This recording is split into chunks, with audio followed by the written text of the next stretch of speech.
Why is India called the world's largest democracy? What comes to your mind when you hear the word democracy? Free elections? The right to vote? Political parties? Freedom of speech?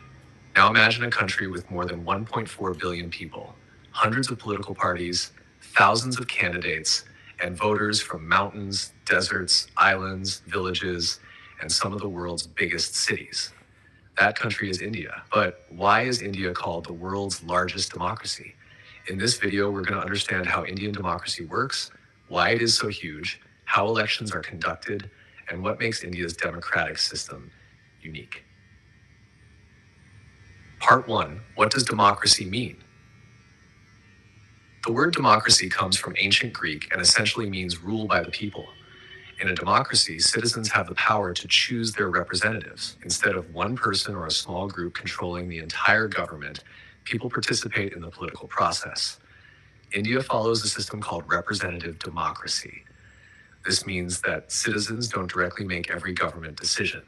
Instead, they elect representatives who make laws and run the government on their behalf. And the most important tool that gives Indian citizens this power is the vote. Part 2.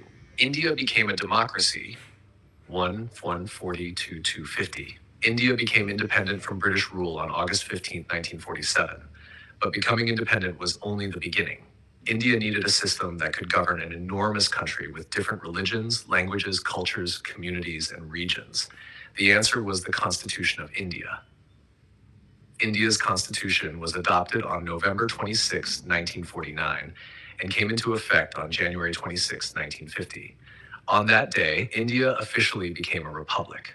The constitution established the basic framework of India's democracy and guaranteed important rights to citizens.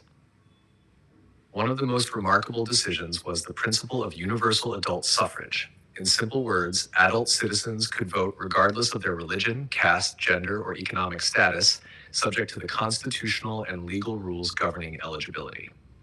For a newly independent country with enormous poverty and low literacy at the time, this was a bold democratic experiment.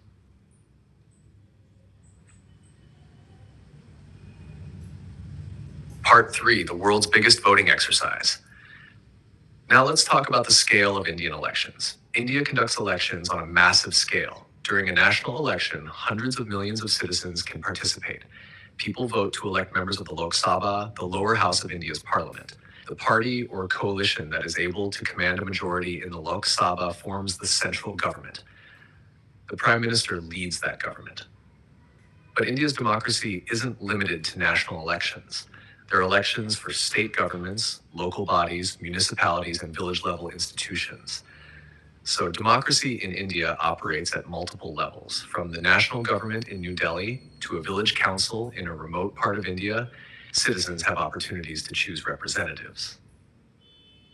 Part 4, how do Indians vote? 410 to 520. One of the most important institutions in Indian democracy is the Election Commission of India. It is responsible